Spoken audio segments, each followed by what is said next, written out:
So when you did meet Chapo, you met Arturo Beltran Leyva. Yes, Arturo Beltran Leyva. I mean, who I met probably, some of the biggest drug lords. I met Nacho Coronel, Okay, Alfredo Beltran Leyva, uh, Mayo Zambada, but Vicente. okay, Wow, I mean, big drug lords. I worked with Lobo Valencia, from the Millennium Cartel, Mencho. Uh, okay, so, in our time from like working with, in Chicago to our time in Mexico, like, we dealt with, Azul's sons, right? He's deceased now. Like, I mean, too many people to actually, yeah. name that we had some type of association with, or understanding, from Los Queenies to Noel Salguero to, I mean, there's so many I don't know a lot of these names, but I'm gonna find out. individuals that we're around or associated with or did business with, Obviously, El Chapo, um, as such an infamous name, and obviously, later on you testified. What do you think of him as a person? What was he like on a personal level to deal with? Mm, he wasn't easy to deal with, that's for sure. Totally different than what they said about Mayo Zambada on this channel. If you take down, all the drug lords I actually had business relationship with, he was probably the most difficult one, Look at that. which is, something that people don't really realize. Our first dealings with him, just to make it clear, his organization kidnapped my brother at that time, which was Chapo Isidro was still part of his organization. It was his, under his command, Chapo Isidro, who now is, head of his own organization. He's gonna actually, be a friend of mine later, but my brother was kidnapped by him over a debt. And even when he had evidence that, we didn't owe the debt, he still made me pay him his money. And he was a lot harder to deal with, that we would rather deal with other people like his underlings, because they were more on the business side, and we would just take. So I'm thinking Chapo Isidro is somewhere along the Lupe Ledesma situation, unless this is a total another kidnapping. Quite possibly a good question to ask next time. This whole Chapo Isidro story, I'm wondering because he said even after they realized they had no debt, they still made him honor the debt, and that's what Chapo did to them, which got them to meet him in the first place. They didn't owe him 10 million. He said, "Okay, I know, but you still owe me 10 million." So I want to know the connection between Chapo Isidro and Lupe Ledesma. Take care of the business, and kind of try to keep him on a need to know basis for Or I'm wrong, and this is a whole different story that we haven't heard yet. And if it is, we're coming after you, Jay. But for sure he wasn't that easy to deal with. I also think it was because he did look at my brother and I as real, like, as businessmen, and he always knew that we were going to try to push as much as we could, and to him, he had a strong demeanor, so I guess we would just try to get away with as much as we could, as you could tell in the recorded call, right? That wasn't new to him. I was asking him, what bothered him, what people don't realize, is that in the drug business, you don't do that. You don't receive a shipment of drugs and then try to get a better price once you have them. Yeah. Yeah. So like the prices you deal with these are bricks of cocaine. Just to make it clear, tons. Right. I mean, he was sitting there. He already had the load. He was sitting there telling Chapo how it was bad. I need some more. Need a better price. They're usually like, "What? So what? Figure it out. Give my money. Handle your business." This is a bricks of cocaine. Just to make it clear, tons, right? Tons of cocaine. Tons of cocaine. Okay, you negotiate by tons by this time. So what kind of price? I mean, what price would you pay them, and what price would you sell at? What's the profit margin on the? Yeah. So the business, I mean, consists of different deals, right? I mean, it's kind of complex, right? Because that's a book on its own. For the most part, we entered into a partnership, right? That's what the cartel is, right? It's a group of people, right, working together, for one cause, which was, at that time, was to make money. And basically, there was times like we would set our own price, which was going to be the fairest price, the cheapest price in whatever city we were actually receiving the drugs at. And people, just to make it clear, we never took advantage. It was like, what's the price? And if we said the price is this, and I need them for this, then that's what it was. But rest assured that they were not going to come back and say, did you just like I didn't have to, I wasn't sleep good at night to make sure that it was a fair business, that they were never going to come back and say, hold on, are you taking advantage of, what you're doing? So they, for the most part, the organizations, the cartels respected our business acumen, how we view things, how we did things. So, we basically set the price, or we'll negotiate when it came to Mexico, and they always gave us a 10-15% at cost, just to make sure that our organization, was making money and could keep up any of the losses. So what would the numbers be? I mean, like, would you buy for say 12K and sell for 18K, or what would the kind of number be?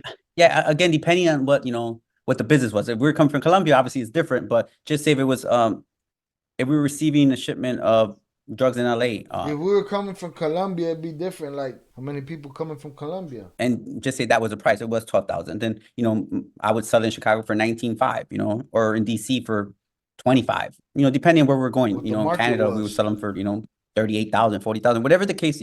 Different price. We in different regions had different prices, and we will base it off of that. How I mean, the network for moving it around the United States. I mean, was this with it was trucks? I understand, with trailer trucks. I mean, you create your own trucking companies, or you just get truck drivers to carry it, or how does that whole business work of moving it around the USA? Yeah, so the means were there's a lot of means, right? But for the most part, as I try to point out, our organization being successful, and I was working with the Sinaloa cartel at the time as a whole, right?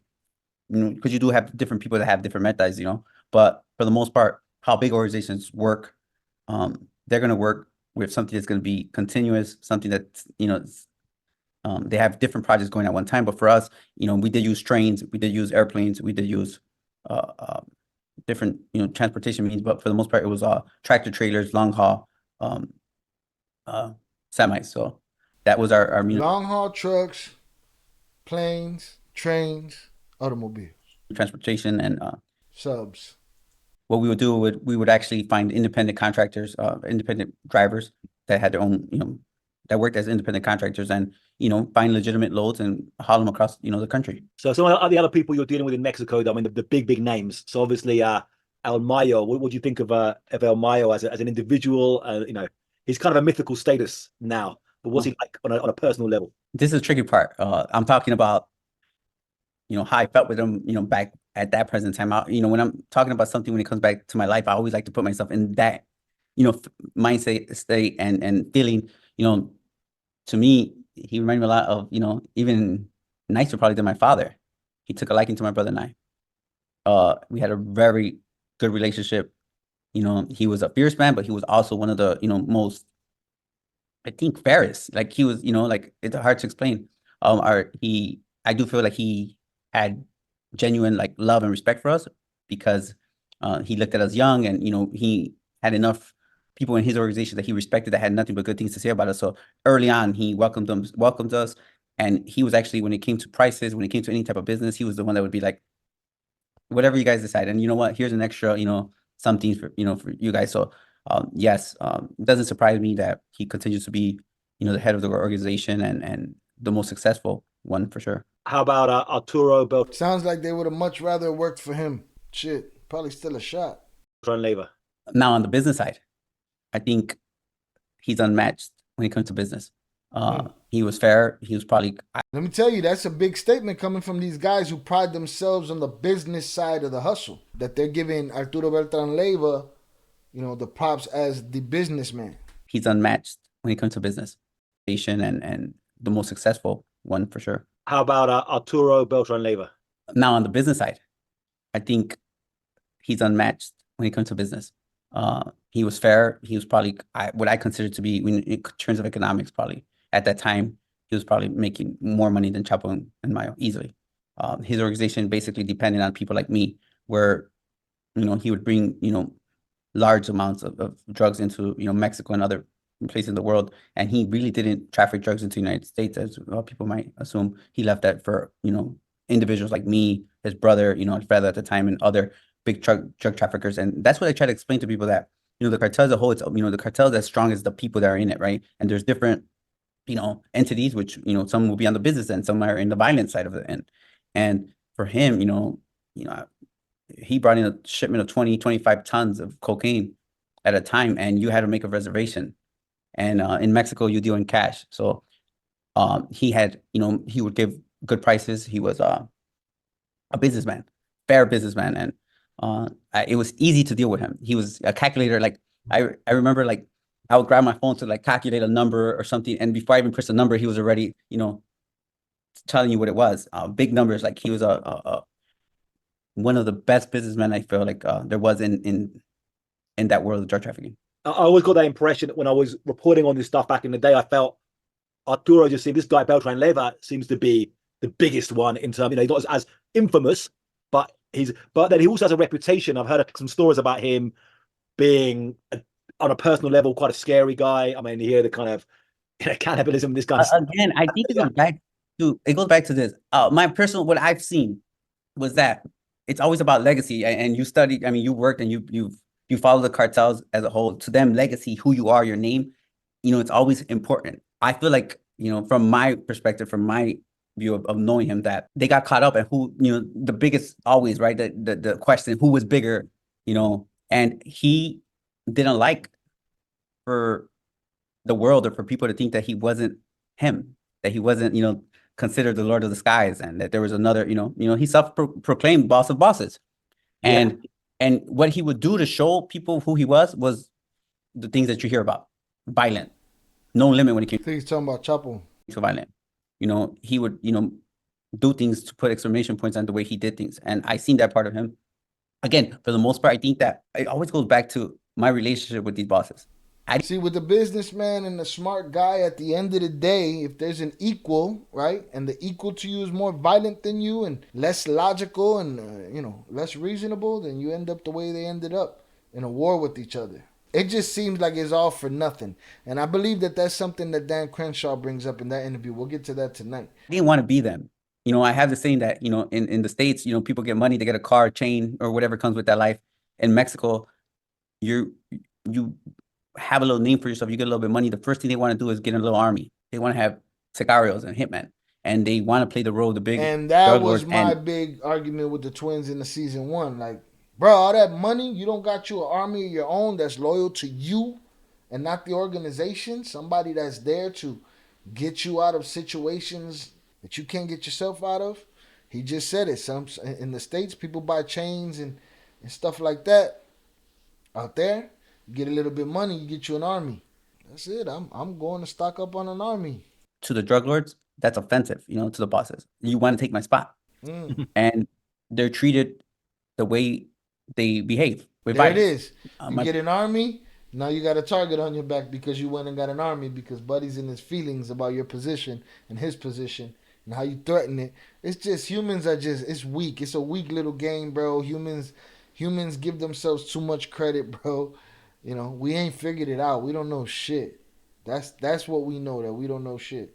My brother and I, on the other hand, we're here for the business, and they treated us like that, and had a great relationship, with him. And I remember one Christmas, he called. So he's basically saying that they didn't look at them as a threat.